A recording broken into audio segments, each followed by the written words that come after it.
Oh, Phil, thanks for coming on. In the event that training camp starts at time in August, are you concerned about how some kids might be further along and others, maybe other states had opened up before some states? And, I'm asking about uneven development and how would you fix that in the first weeks of camp? First off, thanks for having me. And Rich, that's a great question. So we got to be cognizant of where all these athletes are currently and what they have access to, and we got to respect everyone's situation because we have a lot of players that are in New York, in New Jersey, and you have athletes that are down in Georgia and whatnot, in Texas, and some people have access to free weights. Some people have access to machines, and some don't. So you have to do your best with everyone's scenario. You can't, quite frankly, get mad at the player. And I know we've had a lot of great dialogue with coaching staffs, football strength coaches across the country, and our plan on return. But you got to be really, really creative.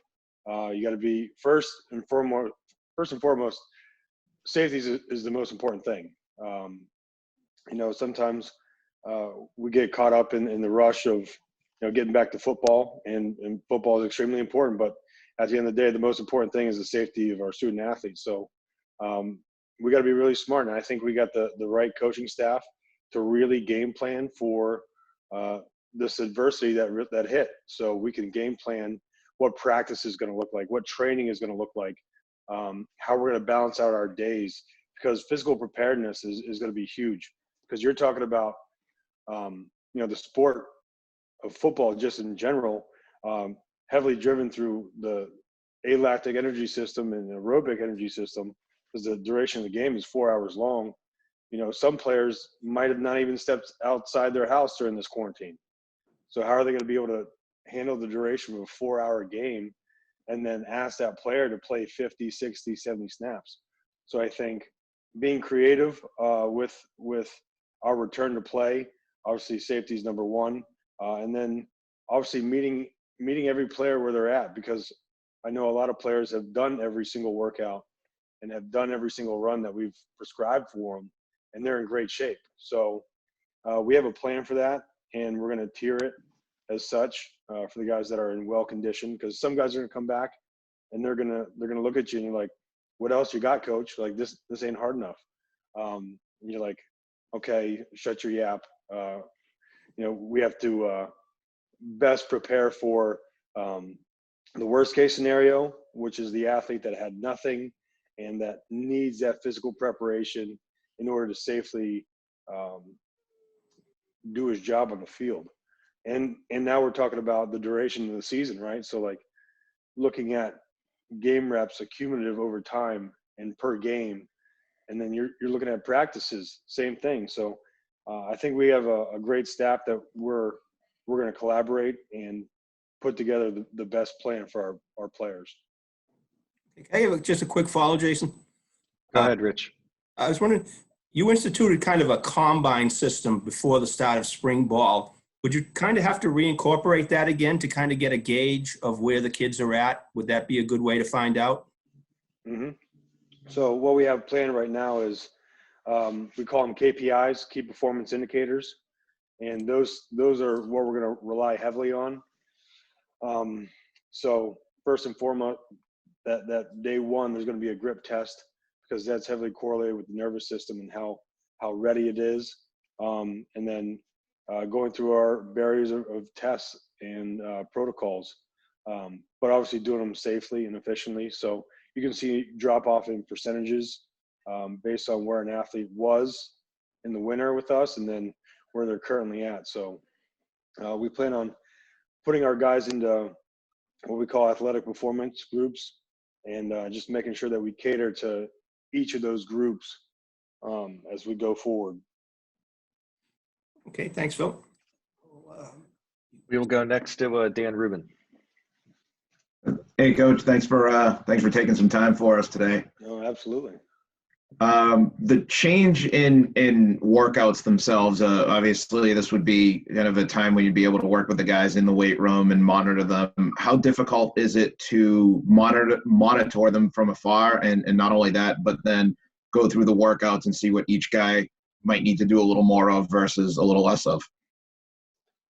Yeah, it's very tough for us. I mean, we can't have that dialogue where the players are reporting back numbers to us. They can just say in general how it's going. Very similar, different than what the NFL and high school are doing. But for us, it's just those health and wellness checks that we call in on them. Talking about their diet, talking about their training. Hey, do you have access to any new equipment? Because some players are like, hey, my high school coach dropped off a barbell and 445s, and that's all I got. Some players don't have anything. But back to your question, it's going to have to it's going to be difficult for some guys because training in a sense is it's over time and it's accumulated, and without having that, just imagine like back in March, you get the phone call, hey, come down to the football office, we're gonna have a team meeting, and then all of a sudden, hey, you guys get to go home, and then like that spikes a panic because you're like, what do I have access to? I don't know if I'm gonna have access to anything. So being creative and really putting together a solid plan for guys going to help. Have you been able to kind of revisit some of the old school workouts? I think John Phillips during his draft called them barn workouts. Have you been able to revisit some of those? You know what? We've been pretty creative with our program design. We'll throw components in there for them where, this week we had on Monday prescribed a 225 test, so obviously I'd say a good amount of our players have access to that equipment and can do it safely. So, we tell them, make sure you got a spotter and go ahead and execute how we normally would on campus. But then some guys, they have loaded book bags and, their training session is going to look a little bit different and how we write it up for them. But, it's the situation that we're in. It's going to be tough, but I can't be mad at the kid. Thank you. We will go next to Julian Benbow with the Globe. Hold on, how you doing? How you doing? Maintaining. Oh yeah. Appreciate the time. Hope you're staying safe. I was just curious, honestly. Obviously, this is unprecedented, so you don't really have like a blueprint for it. But just as a part of the gig, do you have contingencies for like outlier situations or unexpected circumstances? And how much of this is like a plan that you're kind of coming up with as the circumstances dictate them? You know what I mean? Like how much did you have before, and how much is it like, all right, we got to figure this out? Mm-hmm. I'd say you see it in a small scenario where you might have a transfer player come in, somebody that might not have been doing anything. For example, when I was at Ohio State, we had Chris Chuganoff, who was a transfer quarterback from West Virginia, and Chris basically took the whole summer off and hung out in New Jersey. And they're like, okay, here he is, and it's August, and so I'm looking around, I'm like, you want to throw this kid in camp? Like what's he been doing? And so the antennas go up, and you're worried about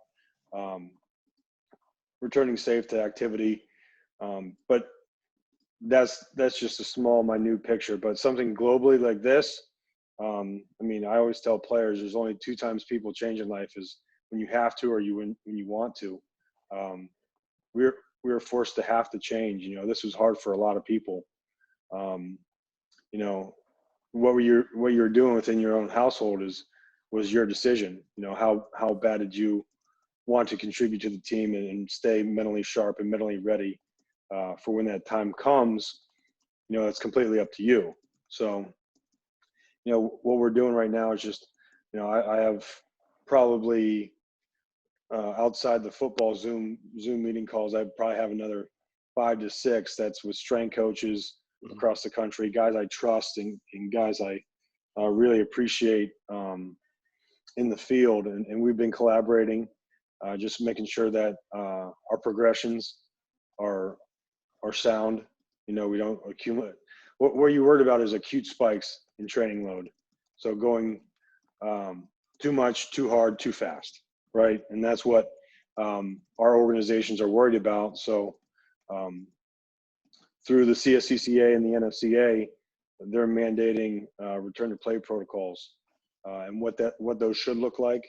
So everyone's like, oh, we're going to run a conditioning test when we come back. I try to best prepare for that.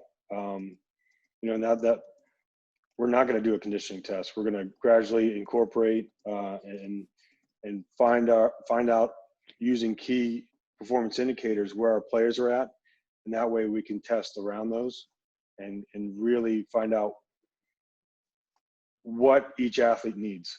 You know what I mean? So like, I guarantee you right now, Hunter Long is probably doing a great job training up in New Hampshire, and because that's who Hunter is, and he'll find a way. Somebody will drop off some equipment and he'll figure it out. So, compared to the athlete that might have been in New York and New Jersey, that might be a different story. So we're going to be really creative, and our staff is going to be highly available to get those, small extra workouts in that are not fatiguing, that aren't super load bearing. So, some people are like, more is better. It's actually not true. You got to be smart in how you program things, and especially yardage in football, because before you know it, you could have your DB and your wide receiver running over 5,000 yards, and then you're going to ask them to do that the next day during practice. So being smart with our speed intensities and our zones are going to really, really help, especially, the first 5 to 10 days, we'll find out exactly where our players are at. And then this one I was also curious about, when in that early wave where you saw guys who might not have had equipment kind of figuring it out on their own, like, I'm gonna lift these water jugs and milk jugs or whatever. Are you looking like, all right, this is cool, but don't do that? Or are you just like, somebody's gonna try to flip over a Honda Civic and I can't control it? You know what I mean? Yeah, you know what? Because the internet's a crazy place, and so social media, we didn't prescribe. Like the one thing that really caught my eye, and I said, I told some of our guys, do not do this. It was the old broomstick on 2 chairs. Oh gosh. And they would do like a body weight row. I said, please do not do this, because the last thing I envision is one of our linemen going at it and feeling all good about themselves, and then getting underneath the bar, and then that broomstick snapping in half, and then falling flat on their back. So definitely some scary stuff out there. For sure. Thanks. We'll go next to Dan Rubin. Just following up on that too. What's the most creative thing that someone has done that you've said, oh, that's a good one? We've kind of given them a template where, so there's obviously, our prescribed running progression, our plyometrics, then your prehab, more structural work, and then your strength work, and then some of your metabolic work. So we've gotten really creative with the metabolic work. So, we give guys options, like if you can, push a car safely with someone operating the vehicle, and then like, wheelbarrow like carries, or just, farmer carries in general, or, carrying gallon jugs, and then the old trusty chopping wood. So Phil Dracovic and Alex Lindstrom took me up on the old chopping wood, and I told them in the program, I said, make sure you know how to chop wood first before you do this. So they actually did a pretty good job. So that was their metabolic conditioning that day. Rewatching Rocky IV and telling them what to do up on the mountain? I didn't go too hard into the Rocky movies. It was, I think that might have turned some guys off. And they said, that's not my cup of tea. But some guys would definitely eat that up. We will go next to Chris with 24/7 Sports. Hey, Coach. Thanks for taking the time. I apologize if this isn't a position y'all are in, but I'm sure y'all have had some players rehabbing coming into the spring or had some injuries coming out of the shortened spring. How are y'all managing kind of rehab / building strength back for guys coming off injuries amid this situation? Yeah, great question. Our sports medicine team has done a phenomenal job of outlining progressions and return to play focus. So we've definitely had some of our players that weren't participating in spring practice that continue to need rehab as soon as this happened in March. So, we're very fortunate. Some businesses were deemed essential, so they're actually able to get those treatment sessions in. And then some guys, we had to be very creative and, take videos and send them using household items. But that was a huge part. And now these guys are starting their running progression because this is about the time that they would have started it. That way they can literally hit the ground running June 1 when they all came back for summer school. When you talk about creativity in terms of kind of sending videos out, what does that look like? Is it just like a live Zoom call, taking them through the rehab process? Is that like pre-instruction? You can get creative from taking the video yourself, FaceTiming, creating an Instagram or a YouTube for guys to see videos. But there's tons of ways to get that footage to them, just to make sure that they're doing the exercise correctly. Cool. Thank you. We'll go next to Julian. I was just curious. You mentioned it, social media, but it's just kind of a weird one.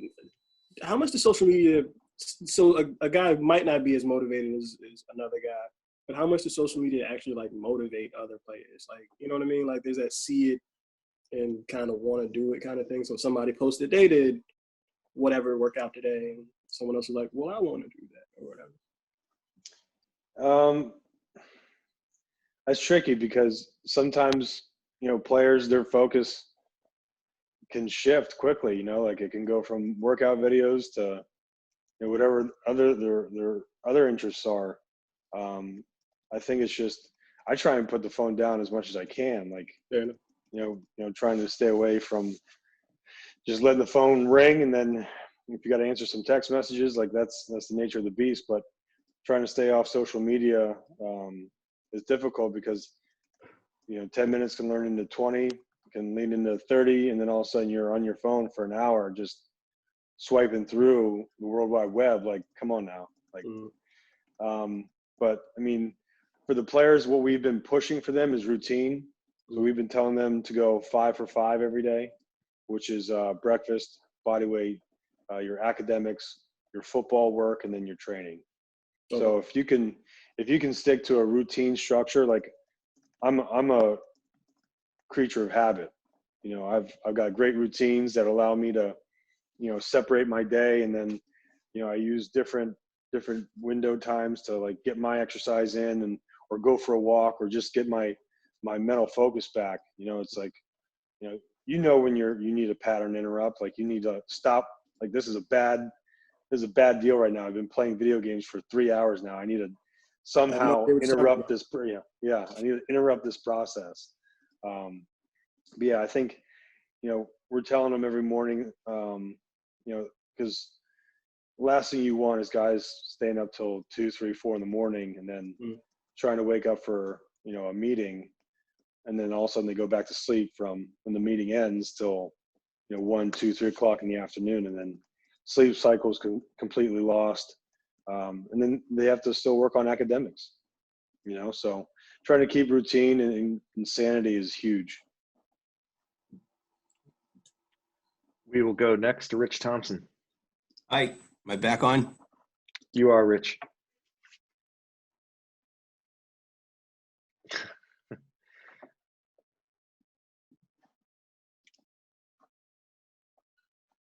I think he's muted. Rich, I think There you go. you're, That there better? you go. Yes. Somebody's messing with me here. No, you said something really fascinating about cornerbacks and wide receivers running 5,000 yards in the course of a game or a practice. And I guess my question is, I mean, what kind of aerobic workouts? Are they road work, wind sprints up hills, things like that, that at least they can come back in good wind condition? Yeah, so we've been very similar to the running progression that we implemented in January. When we arrived, it was roughly, when we arrived and then we worked with them, it was roughly 12 days after they played versus Cincinnati in the bowl game. We knew physical preparedness was still there. It wasn't like we came to a program where they haven't been playing since November. We're very fortunate that they were still playing all the way through practicing through December and playing in January. But just like anything, aerobic capacity becomes shot, and you need to improve those qualities and then enhance those qualities progressively, efficiently, effectively over time. So just imagine, like, okay, if you're looking at yardage for a football team, you know, you're talking about game results. You're looking at your wide receivers and DBs around 4,800 to 5,000 yards per game. Your running backs are going to venture anywhere between 3,800 and 4,000 yards. Your tight ends, depending on what kind of offense you run, same thing. It could be 38 to 4,100. Your offensive line is going to probably be the lowest, around 26 to 3,000 yards, but most of that is high contact, small car collisions. And then your defensive tackles, they're going to be a little bit higher than your offensive line. So you're looking at 3,300 to 3,400 yards of practice. And then, you know, quarterbacks, you know, their practice reps to their game reps, and those intensities are actually different because in practice, you don't see them go for those RPOs and all of a sudden they scramble and they take off for 20, 30, 40 yards. So you have to account that even in practice times, you still have to prepare them for game times. So you're looking at extra conditioning for your quarterbacks. Who did I forget? You know, defensive ends are going to have Linebackers. higher volumes. Yep, linebackers. They're going to be very similar to your offensive big skill, between 3,600 and 4,100. But you're looking at these speed zones, so it's like that's the volume of a game for them. But you got to look at how much time they're spending in each zone. So like the high end sprinting zone, you know, you're talking about your offensive lineman maybe getting 60 yards at those high end velocities. And then you're talking your skill guys, they might be getting 250 to 300 yards of those max velocity sprints, which is what you kind of have to prepare for and program for, because if you don't use those qualities, it's just like with track and field. So I study a lot of elite track sprinters and their coaches and their progressions, because acceleration sprint training is different than max velocity sprint training. And so like you're worried about guys staying healthy on the field, you got to start using some of these qualities early on. That way these guys do become prepared for the movements and the velocities in which they're changing direction. So accelerating and decelerating. Okay, thank you. We'll go next to Kevin Stone.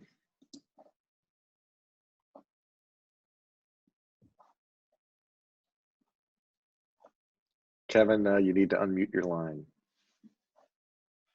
Sorry, it was frozen. Coach, how you doing? Good. How you doing? Good, thanks. So obviously unprecedented times, but making this situation even more unprecedented is the fact that you are a completely new staff. How impressed have you been with the collaboration with other coaches, and just, you know, how productive have you guys been able to be as a group? You know what? I think for being a new staff, I think we're probably in a better situation than majority of schools. I think that's due to our coaching staff, but primarily due to our players. the type of guys that we have at BC. They're great kids, and I was kind of in shock when we got here. After the first week, I have a board in the weight room, and I put all my heavy messaging and what I'm feeling about the team and things that we need to focus on, and then all of our accountability issues. Everything's up there for everyone to see. And so we're standing there at the board the one day, and I look them dead in the eye. I say, "You guys are really good dudes. Like, you're good. You're good kids. Like they'll go as hard as you want them to. Like, the effort is there. They listen." So we were very fortunate to install probably, at least 65, 70% of our training program. And now this time of year, we're going to start to roll out, a hypertrophy phase. And then once June 1 hit, we're going to start to roll out our speed program.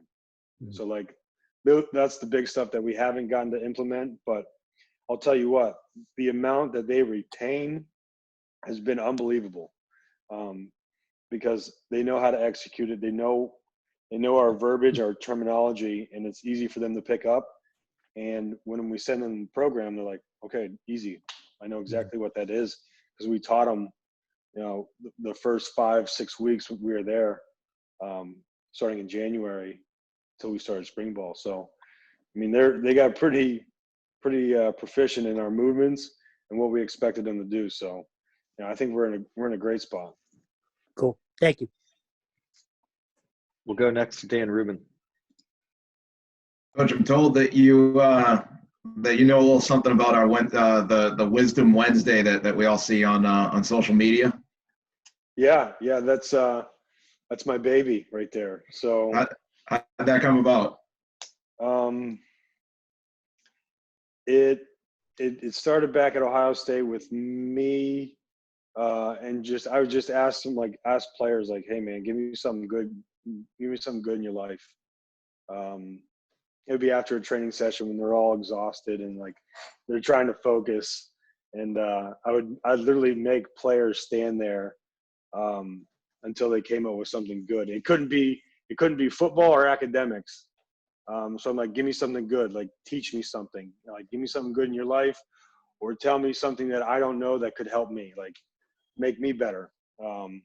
So literally some guys are like, oh, it's Wednesday, I got to tell Coach too. So I already got my piece for him today. And then, the guy that completely forgot is just standing there in the corner because he doesn't want to come over yet because he hasn't figured out what he wants to tell me, or he's going to just pull out of a hat, But when we got to BC, we transformed it a little bit, because I'm a firm believer in letting my assistants get up in front of the team and speak. So, every time we went to the board, I'd go over my notes for the day, what they needed to hear from me. And then every Wednesday, one of my assistants would get up and speak on something relative to the pulse of the team, and what the head coach was preaching and what I was preaching. That way they were heard, seen, and felt. And that was big for me, because I want my guys to be, known for who they are and respected for how much they care. And sometimes, people are not necessarily on the forefront of all those conversations or have the opportunity to speak to the team, don't get heard. And so we started with Wisdom Wednesday. And then when our training schedule got flipped, it turned into Talk to 'em Thursday. So we got creative, but Wisdom Wednesday was basically an opportunity for my assistants to speak in front of the team and give our players something powerful. We'll go next to Mike Petraglia. Thanks, Jason. From one Villanovan to another, Phil, welcome to Boston. Oh, nice. Appreciate that. Yeah, I'm repping here. I got you right there. Anyway, now that that's out of the way, I wanted to ask you a two-part question. First of all, your experience at Villanova, 2 stints there early in your career, how you think working there at your alma mater helped you. And secondly, you've been part of national championships as a player, FCS early on and obviously at Ohio State. How do you think success and being around success has impacted your career? The comparison between Villanova and Boston College is scary because it's so similar. Like for example, we have Father Leahy and Father Jack. At Villanova, it's Father Peter and Father Rob. As soon as I took this job, I got a text message from somebody I'll leave anonymous. But they said, "Congratulations, the Jesuits aren't as tough as the Augustinians." So I'm like, oh, here we go. But it was really cool to experience, have the opportunity to come to a place like BC, knowing Villanova so well and the expectations, and what you're going to see and feel, and how the campus looks and what the expectations are, and the tradition of their own excellence. It's pretty cool to see. And as soon as I stepped on campus, I'm like, this feels right, So, and then the next question you had About championships. Yeah, it's it's wild, man. It's being able to have those experiences some people will never have, and I'm completely grateful for them. Having one as a player, like that was the only one that was ever done in Villanova history. So like I know Coach Talley is like, he still talks about it like it was last year, and the players, like I got a great group of guys that I still talk about in recruiting meetings. I'm telling these players like, hey, you want to get married one day? And they're like, oh yeah, coach, I want to get married. So, okay, well, here's a picture of my wedding day. And I scroll down to all my groomsmen, and, four of them played college football with me. And like, you don't understand how impactful these relationships are, especially in college, because you're living together, you're training together, you're practicing together, you're going to meetings together. You're doing, like, the brotherhood is so unreal through the game of football. And football, like, this is why people, like, I question, obviously there goes a lot into it, but when people say I don't want my child playing football or sports, I'm like, oh my gosh, like, you don't understand how impactful sports are. I mean, look what we're going through right now, but then look at the character changes through the game of football. Like, if I didn't have football growing up, I wouldn't be in this situation. It taught me so much in how to act and how to care for others. And we all knew, like, the game is going to end for you. Like, one day you're going to be old and busted, and you're going to have to hang up your cleats, and you're going to have your helmet in the background. You're going to put it on. You're going to feel weird. But to be a part of memories like that, it all comes back to, I tell players and I tell staff and recruits, it all comes down to chasing people with passion. Like, you got to make sure that you got good people in your corner. Why is BC a good fit? Because we got the right kind of people here. It's, why did we do it at Villanova? Because we had the right kind of people there. Being a part of it at Ohio State, I've never met a group of players that were so committed to doing and challenging themselves on a daily basis. Like what we did in 2014, it went against science. You know what I mean? Like, to lose at first Virginia Tech, and then to continue on and practice the way we did and train the way we did. Many people are like, you're going too hard. You're not going to be able to withstand the rigors of college football from week 10 to the final game. You're not going to make it. And that's where mindset and will, just, it's amazing to see what the human body is capable of when you believe in something. In that locker room, you had a lot of people that believed in one another. So from coaches and players, and it's really, really cool to see what the game of football can do for players, and it gives them hope, and it gives them drive. And just the memories, I'll never lose those. I'll always have them. I got our poster up over here on the side, so like I see it every day. And Christian Mahogany was one of the guys that I wanted to connect with early when I got to BC, and like, sure enough, I wanted him to experience those memories that I had, because I want him to be able to experience something like that. And it's so hard to do something like that. And sometimes I think people take that for granted. Thanks a lot.